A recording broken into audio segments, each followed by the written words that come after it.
Get your insurance cards ready because you got a dentist appointment with Straight Line MTB. Welcome back to Straight Line MTB, and for the first time ever, Yeti bicycle. I've never owned one, never even thought I would own one, and then now I'm all grows up and daddy got him an SB160. So shout out to Wheat Ridge Cyclery. Thank you so much. They're out in Colorado. They hooked up the bike, sent it to me super quick, took care of me, and so I'm very excited. If you guys are interested in Yetis or any other bikes they carry, check them out at wheatridgecyclery.com. So Yeti, if you ride bikes, you know what a Yeti is. It's the upper echelon. It's the bike that everybody dreams of. I remember the first Yeti I ever wanted was a SB160 when they first came out, aluminum. But here it is after years of always drooling and wanting and seeing my buddy Raph riding an SB150. I was able to snag an SB160 in size large. I'm very excited. This is the T1 build. It comes in at $8,500. Luckily, Black Friday sale hooked us up, which is why we were able to get it. Again, thanks to Wheat Ridge Cyclery. But going over the component spec for our T1, it's a bit of a mixed bag in the drivetrain. We'll start off with the highlights of the build. The Fox factory suspension. So you're getting a Fox 38 with that Grip 2 damper, all the knobs and turners you can handle. It's 170 millimeter travel up front. And in the rear shock, you get that. Some controversy because I've seen there are some issues with the Fox X2. I'm hoping I don't have that issue. I've had a couple and only had one issue, but Fox has always been great. Anyways, it is the X2 on the rear. It is the factory. So again, you get all the high and low speed compression, high and low speed rebound adjustment. Beautiful, beautiful Kashima coating on both of those. Moving to the drivetrain, it's called the GX/XO build.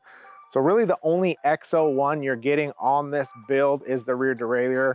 The cassette is a GX, the chain is a GX, and your cranks are the X1 carbon.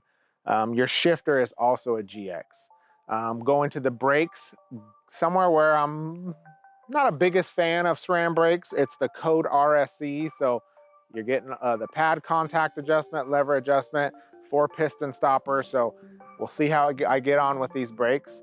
For the wheels, you're getting the EX1700 from DT Swiss with the 350 hubs. It comes stock with a 36 tooth engagement in the rear. So that's a great, DT Swiss are great. Those rims are very burly and strong with a reasonable weight. For tires, I've read some mixed reviews of what people expect, but these are both XO Plus casings. The Assegai you're getting up front is the 3C Max Terra, not the Max Grip. And then the rear, you're getting the DHR2, same 3C Max Terra XO Plus. I did see some reviewers not super happy or maybe thought that they can get the double down casing, at least in the rear. I do agree at a bike at this price point, especially the way Yeti is holding this bike as just a racer's bike, the smash, do it all, get it done quick. So I've never had a huge problem with XO Plus. I don't tear a lot of tires, and I always run my Tannis tubeless armor out back. So denting rims is kind of a thing of the past.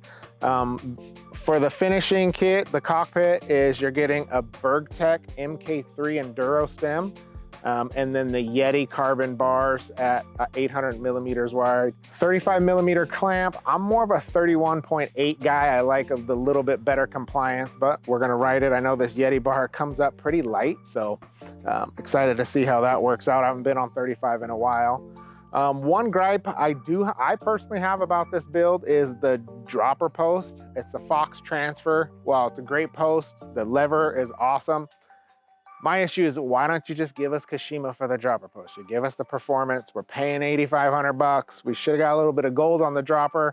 Not gonna hurt its performance. It does take away the bling factor. So that was the only biggest gripe I have with the build, taking the price out of it. Value-wise, when you compare it, I think it's really difficult to compare something like a Yeti to, you know, a YT or a Canyon or other direct-to-consumer bikes, because those brands are able to bring things in a lot lower. Comparing it to other bike shop bikes, yes, Yeti does come at a premium.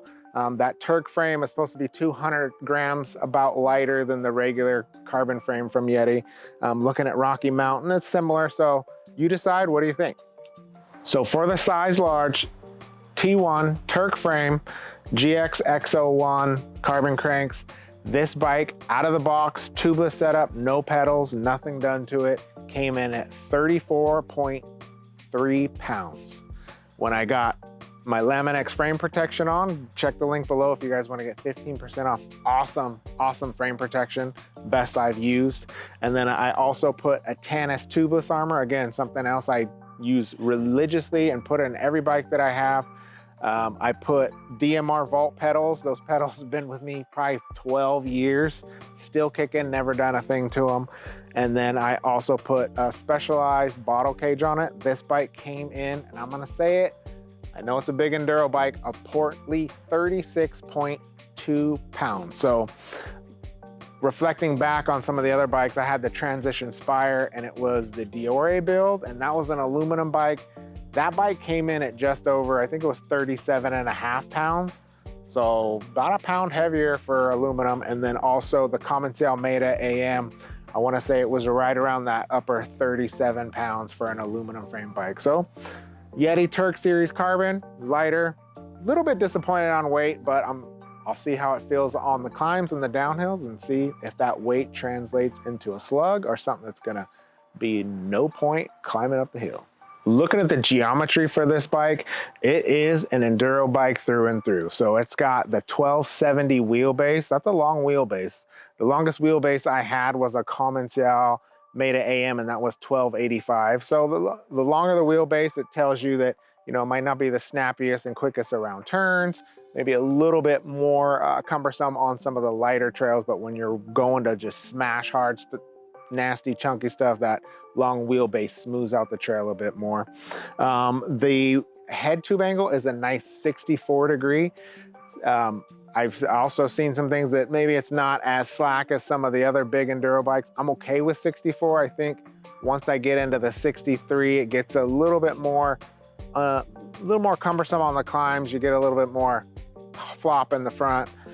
Seat tube angle, 77.5 degrees. I love those super steep seat tube angles. Get you right over the cranks, gets that power down, get you up the climb, and I definitely need all the help I can get when I'm going up to the top. Stepping back, looking at this frame, I've ridden a lot of bikes at a lot of different price points, so I get picky. I tend to get picky and discerning when it comes to the frames, especially a Yeti, now being the bike that I've always chased, and it's the high price bicycle. Looking at that Switch Infinity, I see that that's something that I think is awesome. It's beautiful. It's been updated for the SB160, so it's supposed to be more durable, smoother, just all around tweaked to be a little bit better performer. I know the shock yoke has been changed for this bike, so it's not an SB150. It is changed to be an actual SB160. So the frame comes up a little bit higher down at the down tube to give you that more clearance. For all the sizes, you get size specific chainstays, which is awesome. I know that's something that a lot of people like to see. But again, back to the frame, the paint quality looks beautiful. It looks expertly done, exactly what I would expect for the price point. Chainstay protection is really nice. It looks like shark fins. It also has it on the underside of the chainstay. That way you protect that nice, beautiful Turk carbon frame. Cable ports is something that was really nice. It has a clamp, so it holds it so it doesn't rattle, and it's got tube inside the down tube to keep everything nice and quiet. Again, looking at it, it's all I would expect for the top tier bicycle like a Yeti SB160 should be. So I'm excited. I was so excited. I want to share this video. I've been holding on to this bike for almost a week just so I can have no rain and some time to shoot this video. But I'm going to be going back to my favorite roots of mountain biking, just nasty, chunky stuff.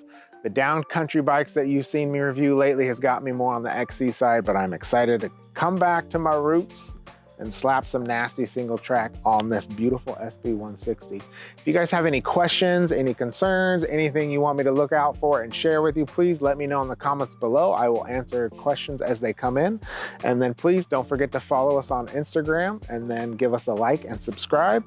And I'm excited and ready to share in the future my first ride and full review of the Yeti SB160.